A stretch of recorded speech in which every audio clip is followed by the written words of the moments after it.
Orson Welles and the Mercury Theatre on the air in The War of the Worlds by H.G. Wells. Mythes et complots. Ladies and gentlemen, we interrupt our program to bring you a special bulletin from the Intercontinental Radio News. Avec Christian Page. Ladies and gentlemen, I have a grave announcement to make. Incredible as it may seem, both the observations of science and the evidence of our eyes lead to the inescapable assumption that those strange beings who landed in the Jersey farmlands tonight are the vanguard of an invading army from the planet Mars.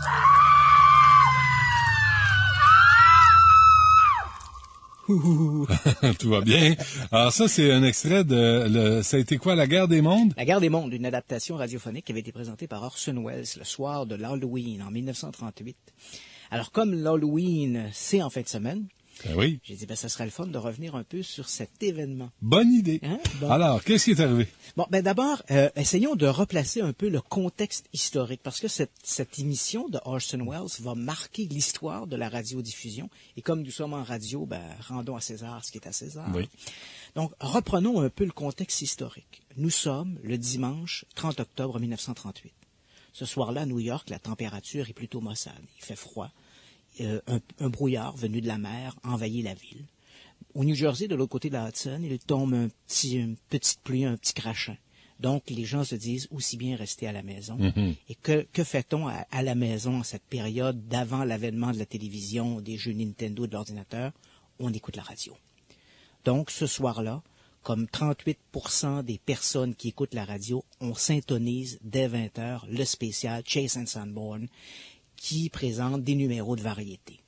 Ça, c'était du café instantané. Exactement. Ah, ouais. Donc, l'émission en question est animée par Charlie McCarthy, qui est une sorte d'amuseur public, une sorte de stand-up, et on reçoit donc on présente des numéros de variété. Ce soir-là, le premier numéro est riche en couleurs, puisqu'il s'agit d'un ventriloque. Évidemment, à la radio. À la radio. Bon. On peut toujours s'intéresser. Mais enfin, ça tient en haleine les auditeurs. Voyons donc. Et absolument. Et aux alentours de 8h15, 20h15, ouais. Alors qu'on présente à l'émission une pause musicale où un chanteur vient nous présenter une sorte de pièce un peu folklorique, les gens vont syntoniser une autre chaîne. Aujourd'hui, on dit du zapping. À l'époque, on parle de surfer d'une chaîne à une autre. Mm-hmm. Et les gens vont tomber sur la chaîne de CBS. Et à ce moment-là, ils se retrouvent en présence d'un animateur, un journaliste de CBS, un dénommé Carl Phillips, qui se trouve sur une petite ferme au New Jersey, à Grover's Mill, la ferme des Wilmot. Et là, on nous dit qu'un peu plus tôt dans la soirée, un objet mystérieux est tombé sur la ferme. Et on parle d'un objet, on a même rencontré un scientifique, un astronome de Princeton, le docteur Pearson, qui nous raconte que cet objet pourrait être une météorite venue de Mars. Et alors que les gens suivent un peu ce flash d'information, parce que c'est un flash d'information, on entend ce type, ce Phillips, qui nous raconte en détail, minute par minute, ce qui se passe. Et soudain, dans ce cratère, une sorte de lumière apparaît, une luminescence. Et puis soudain, jaillissant de la terre, une sorte de machine articulée, une sorte de multipode métallique. Écoute, Benoît, laissons la parole à Carl Phillips. I can see it now. It's a white handkerchief tied to a pole. Flag of truce. If those creatures know what that means, what anything means. Wait a minute, something's happening. Humped shape is rising out of the pit. I can make out a small beam of light against a mirror. What's that? There's a jet of flame springing from the mirror and it leaps right at the advancing men. It strikes them head on. Oh, Lord, they're turning into flames. The whole field's caught up by the woods, the barns, the gas tanks for the automobiles, spreading everywhere. Coming this way now, about 20 yards to my right. On est en 1938, là. La communication est interrompue avec Carl Phillips. Les gens, quelques 4 millions d'auditeurs qui ont délaissé l'émission de Chase and Sanborn, se trouvent devant leur radio, littéralement scotchés. Et après une interruption de quelques secondes, la communication reprend, et cette fois, on doit affronter la triste réalité. Ouais. Les Martiens ont envahi le monde. Des machines articulées sortent de la Terre, elles mettent le feu partout, des rayons multicolores jaillissent, les gens meurent brûlés comme des torches, et rien ne peut arrêter l'avance des Martiens. Ils se dirigent vers la Hudson River, et bientôt ils vont traverser, et ce sera tout New York qui s'embrasera. Alors les gens devant leur radio se disent, il faut faire quelque chose. Mais quoi faire devant cette invasion de Martiens dont rien ne peut stopper? Alors certains décident de s'enfermer chez eux. On met des linges. Une femme appelle un poste de police, par exemple, pour dire qu'elle a mis des linges autour de sa fenêtre et en dessous de sa porte. Mais malgré tout, le gaz vicié, ce gaz des Martiens entre chez elle. Elle a de la difficulté à respirer. Ses enfants étouffent. Elle crie à l'aide. À l'hôpital de l'autre côté, à Newark, une quinzaine de personnes seront traitées durant la nuit, victimes d'un choc nerveux. Des gens descendent dans la rue et là, à New York, ils sont frappés par ce brouillard et on a l'impression de sentir une odeur âcre. S'agirait-il de ce gaz des Martiens? D'autres décident de se sauver en voiture. Pourquoi? Pour fuir vers la côte ouest. On monte dans nos voitures, on se couvre le visage de linge en espérant pouvoir échapper au gaz des Martiens.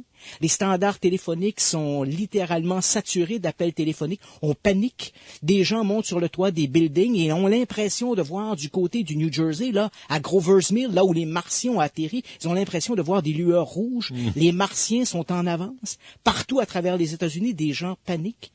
Et ensuite, à Grover's Mill, là où les Martiens ont débarqué, des gens affluent en voiture avec des armes à feu, des gourdins, des fourches. Pour aller se battre. On va résister aux Martiens. Ah oui. Et bien sûr, lorsqu'on arrive en ville et on demande la ferme des Wilmot, on lui répond qu'il n'y a pas de Wilmot à Grover's Mill, mais il y a un Wilson.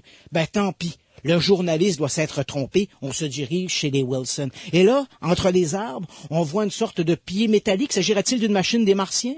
On tire un coup de feu. C'était un château d'eau. Heureusement, si ça avait été les Martiens, on aurait sans doute été brûlés par ce rayon rouge. Il va falloir des heures aux autorités, finalement, pour rétablir le calme, parce qu'il n'y a pas de Martiens, évidemment.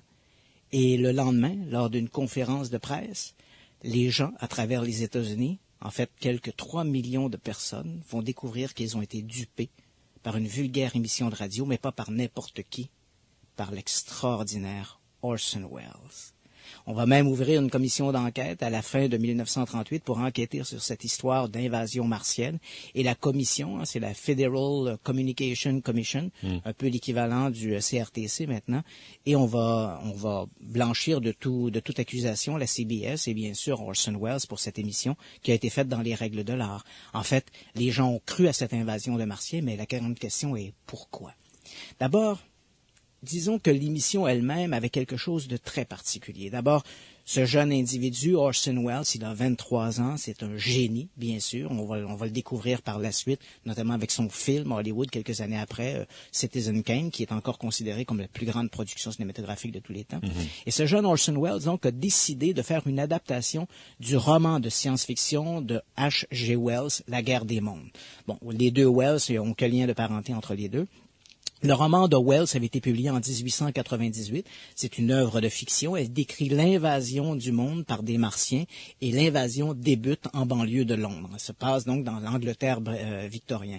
Orson Welles, lui, pour l'adaptation, en fait, tous les dimanches soirs, il y avait le Mercury Theatre on Air à la CBS. Mais l'émission du Mercury Theatre était beaucoup moins populaire, évidemment, que le spécial radiophonique de Chase and Sanborn.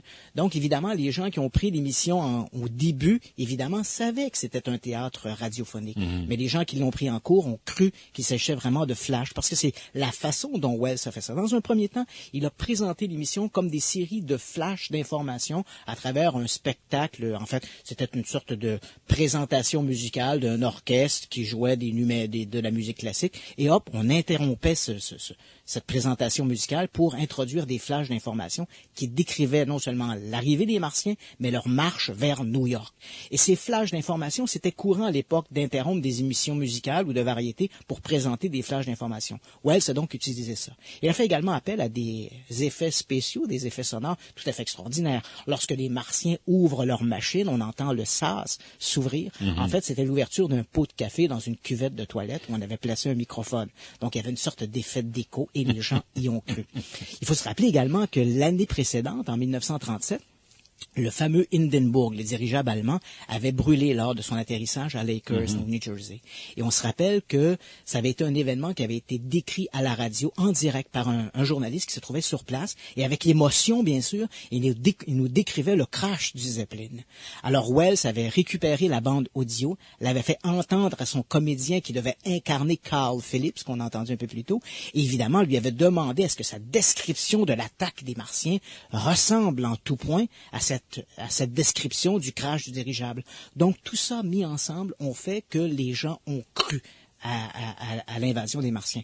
Mais évidemment, au-delà de la structure même de l'émission, il y a tout le contexte psychologique. Pourquoi les gens, parce que bon, évidemment, ça nous paraît invraisemblable, comment ces gens-là ont-ils pu croire que le monde était envahi par des Martiens? Alors évidemment, il y a des gens qui se sont penchés là-dessus. Il y a des études. Une première étude en 1940 a été publiée par un psychologue de l'université de Princeton qui s'appelle The Invasion from Mars par Hadley Cantrill. Et Cantrill explique qu'il y a plusieurs facteurs qui ont contribué à cette notion de l'invasion martienne. D'abord, il y a eu des facteurs sociopolitiques, si je puis dire. Nous sommes en 1938. Hitler, en Allemagne, a déjà annexé l'Autriche. On parle d'une invasion possible de l'Allemagne vers la Pologne ou des pays d'Europe. Donc, les Américains c'est une corde sensible un peu cette idée de l'invasion. Alors, lorsque l'on parle que le monde est envahi, déjà le terreau était fertile à croire une invasion. Beaucoup diront d'ailleurs qu'au début, ils ont cru que cette histoire de Martiens n'était qu'un subterfuge des Allemands qui s'étaient déguisés en Martiens et que les machines martiennes devaient être des machines allemandes. Donc, tu vois, il y avait cette friction très proche. Il y avait également le fait que les gens, faut se rappeler que nous sommes avant l'arrivée de la télévision, avant l'arrivée du cinéma, avant l'arrivée de l'Internet, tout ça. Donc, les gens se reposaient sur la radio pour avoir une information. C'était bien avant que à l'époque, il n'y avait pas d'émission vraiment, disons, d'humour comme on en retrouve aujourd'hui à la radio. Non, mais ce que tu as fait jouer, Christian, là, ça avait l'air très réel. Absolument. C'était très bien joué. Oui, c'est ça la différence. Absolument. Ça n'a pas l'air d'un téléthéâtre. Non. Là. Et donc, les gens ont pris l'émission en cours. Comme à l'époque, à la radio, c'était quelque chose de très sérieux, la radio. Il n'y avait pas d'émission d'humour, il n'y avait pas les grandes gueules et tout ça. Ce genre d'émission, ça n'existait pas. Non. Donc, évidemment, on se reposait pour l'information. Merci en passant. Merci, c'est l'occasion d'être gentil. Non, ouais, dindon. OK, excuse-moi.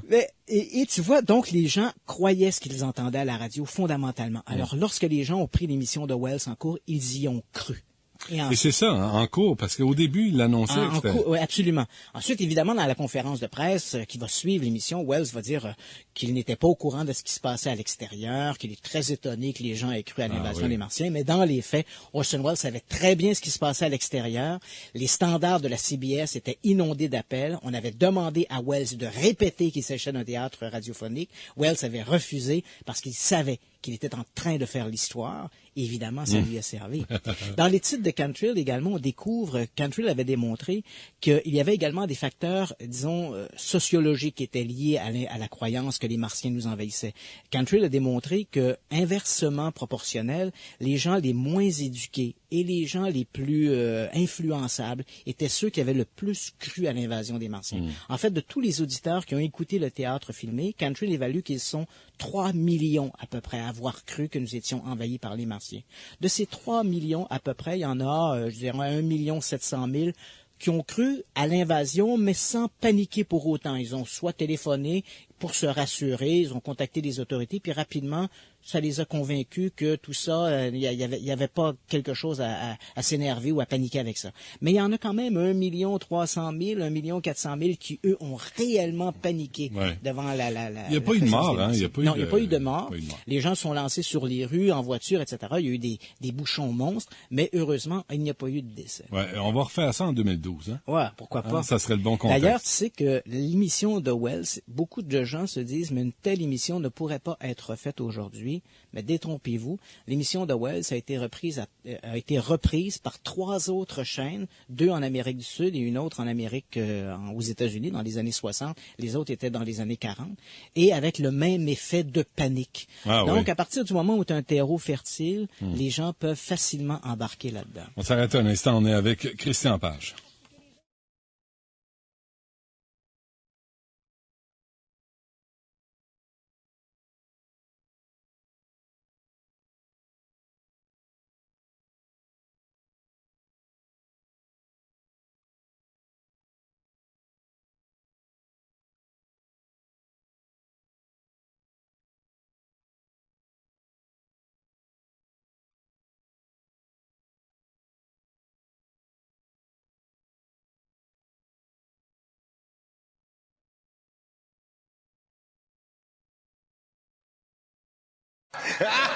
Mythes et complots avec Christian Page. Christian, pour conclure avec Orson Welles et son arnaque de 1938. En fait, ce qui est fort intéressant dans l'analyse qui a été faite subséquemment par Cantrill, mais en fait, il y a d'autres études qui ont été publiées par d'autres chercheurs. Un sociologue, par exemple, français, Pierre Lagrange, a publié en 2005 un ouvrage qui s'intitule « La guerre des mondes a tel eu lieu », qui est un magnifique ouvrage. C'est le même film que Tom Cruise a repris là, il y a 4-5 ans. C'est ça. Donc ça, c'est l'histoire telle que la décrivait H.G. Wells dans son roman, donc qui a été réadapté on l'a mis à la saveur du jour. Là. C'est donc cette histoire-là que Wells avait adaptée à la radio. Ce que je voulais souligner avant de terminer avec l'histoire de Wells, c'est que l'étude menée par Cantrill est très significative. Et je pense aujourd'hui que les gens qui s'intéressent aux phénomènes paranormaux, que l'on parle des soucoupes volantes, des fantômes et autres, auraient tout intérêt à lire cette analyse-là. Parce que les gens, on le voit dans l'affaire de Orson Welles, le degré d'éducation, par exemple, l'influence que les gens avaient les uns envers les autres va jouer sur leur témoignage. Les gens ont réellement rapporté des effets physiques. Cette dame qui appelle la police pour dire « j'ai bloqué mes fenêtres, j'étouffe, mes enfants étouffent, c'est le gaz des martiens que je ressens ». Ces personnes qui sont traitées à l'hôpital sous des chocs nerveux ont réellement vécu ils ont réellement ressenti des effets physiques. L'étude de Cantrill montre bien que quand il y a une anticipation à quelque chose, que quelqu'un sorte aujourd'hui à l'extérieur, qu'il voit une lumière dans le ciel et qu'il croit qu'il s'agit d'un ovni ou d'une soucoupe volante, il est possible, je dis pas toujours, mais il est possible qu'il voit des choses qui ne sont pas réellement là, parce qu'il y a cette anticipation. Visiter une maison hantée quand on sait qu'elle est hantée, il est possible que l'observateur ait une anticipation de voir quelque chose et il va réellement le voir, il va le ressentir, il va sentir ce courant d'air froid, cette main qui se pose sur son épaule, parce qu'il y a l'anticipation. Et ça, c'est très important. D'accord. Cela étant dit, je te vois bouche bée. Non, c'est correct, je te laisse aller. Mais ça, c'est dans le contexte de l'Halloween. Oui, l'émission de Wells avait été réalisée dans le contexte de l'Halloween. Ouais. Évidemment. Oui, l'Halloween, vas-y. C'est ce week-end. C'est ce week-end et chaque année, les gens, on dirait que les gens oublient. Chaque année, les gens me demandent, mais Christian, toi qui es une sorte d'historien de tous ces trucs bizarres, d'où ça vient l'Halloween? En fait, l'Halloween, c'est assez simple. Lorsque le christianisme s'est imposé à travers l'Europe, le christianisme, pour faciliter son implantation, a dû faire un peu quelques concessions. Déjà, dans les premiers siècles du christianisme, à partir du moment où l'empereur romain Constantin va faire de Rome, en fait, va rendre le christianisme une religion officielle de Rome, pour faciliter l'implantation du christianisme, il va y avoir une première entorse. On sait que les dieux romains et les dieux grecs étaient souvent représentés dans l'iconographie avec des petites ailettes, soit sur les talons, soit sur les chevilles, soit dans le dos. Et c'est ainsi qu'on va voir nos anges de la Bible se voir affublés d'ailes. Donc, c'est comme ça qu'on récupère les ailes. Ça rend la pilule plus facile à passer. Un ange avec des ailes, alors que dans les textes bibliques, les anges n'ont pas d'ailes. Ils n'ont pas de sexe non plus. Non, d'ailleurs, c'est tout un débat, ça, au Vatican. Les anges ont-ils un sexe? Mais c'est pour ça que les curés cherchent à ce point-là? Oui. OK, dans ce cas-là, je veux pas embarquer là. Donc, dans l'Ancien Testament, par exemple, on se rappelle ces deux inconnus qui se présentent aux portes de Sodome et Gomorrhe, où il y a Lot qui est là. Oui, Sodome, oui, c'est la ville de... Et lorsque les gens se présentent à Lot, ce sont des étrangers. Ce sont des gens qui n'ont aucune différence par rapport aux autres personnes de la communauté. On ne peut pas les distinguer. Ils n'ont pas des ailes dans le dos. Tout ça, les ailes, va arriver dans les premiers siècles du christianisme par cette fusion entre les croyances chrétienne et les autres dieux représentés par l'iconographie, soit grecque ou romaine. Toujours dans cette même foulée, à un moment donné, lorsque le christianisme va s'imposer à travers le nord de l'Europe, on va découvrir des sociétés païennes qui, elles, ont un culte des morts, notamment lorsqu'arrive l'automne. On va fêter la fin des récoltes, le début de l'hiver, une sorte de période de transition, et on va rendre hommage aux morts. Comme la plupart des sociétés païennes ont un culte des morts, le christianisme, pour faciliter encore une fois le passage ou l'évangélisation de ces peuplades-là, va accepter leur culte des morts. Quand est-ce qu'on va le placer? Déjà le 1er novembre, pour le christianisme, on a la fête de la Toussaint. Donc, tous les saints sont fêtés le 1er novembre. On accepte donc de fêter la fête des morts des sociétés païennes la veille de cette Toussaint. À l'époque, la Toussaint était All Hallows. Donc, on va décider de prendre la soirée avant le All Hallows, donc le Eve, la soirée Eve, le All Hallow Eve, pour être la fête des morts des païens. Et le All Hallows Eve va devenir Halloween. Donc, c'est comme ça que la fête des morts va s'inscrire au calendrier chrétien. On va l'accepter pour faciliter, en fait, l'évangélisation des sociétés païennes qu'on retrouve le truc des bonbons, Christian. Ah, le truc des bonbons. Tu sais qu'à cette époque, d'ailleurs, lorsqu'il y avait donc cette préparation pour l'hiver, les gens dans les sociétés, dans les groupes culturels, les groupes qui vivaient de façon dans des régions rurales étaient beaucoup plus pauvres. Et lorsqu'il y avait eu des mauvaises récoltes, on envoyait les enfants chez les plus riches et les plus riches, en échange d'un truc, fais-nous un truc et on va te donner quelque chose. Le trick or treat, là. Et c'est comme ça. Donc, les enfants allaient d'une maison à une autre, faisaient des tours pour pouvoir recevoir une compensation qui était ramenée dans la famille et qui servait à mieux passer l'hiver. Généralement, il s'agissait de fruits ou de légumes. Évidemment, il y avait aussi, donc ça, il y avait le trick or treat, c'est vraiment là. Et il y avait aussi, bien sûr, dans ce culte des morts, dans les sociétés païennes, on allait offrir sur les tombes des défunts des offrandes pour que ces gens-là puissent emporter quelque chose dans l'au-delà. Donc, ce mélange donc du trick or treat et de l'offrande sur la tombe des défunts va se combiner et devenir nos petits monstres qui, de maison en maison, le soir de l'Halloween, viennent chercher des bonbons. Et les costumes chez Walmart? Ah, là, c'est la récupération américaine de la fête de l'Halloween. Je peux pas croire ça. Oh, les méchants. Non, mais le fait de se déguiser, c'était quoi? En fait, ça représente les morts. Donc, on se déguise pour représenter les morts. Pour célébrer les morts. Pour célébrer les morts. Donc, ils sortaient la nuit, dans cette nuit de la Toussaint, de la veille de la Toussaint, sortaient de leur tombeau pour aller récupérer les offrandes que durant la journée, les vivants avaient déposées. Donc, ce n'est pas une fête religieuse. Absolument pas. C'est vraiment une fête païenne. Mais là, j'ai reçu des courriels des gens, des parents qui disent à l'école, là, pour pas offenser certaines communautés, on fête pas vraiment l'Halloween. Mais là, arrêtez oui, là, de ça, c'est remplir. très malheureux parce que, d'autant plus que c'est une fête païenne qu'on a récupérée dans le calendrier pour justement plaire à tous les groupes et sociétés de cette époque. D'ailleurs, c'est une belle preuve de tolérance qu'avait présentée l'Église en acceptant cette fête païenne du culte des morts. Merci. Oubliez pas, l'essence augmente selon Maryse Duchesneau cette nuit, où c'est déjà en train de se passer à 1,15 $. Alors, faites le plein si vous avez l'occasion de le faire. Merci à Christian Page, merci à Larry, à François et à Maryse. Restez là, il y a Jean Pagé qui passe après cette pause.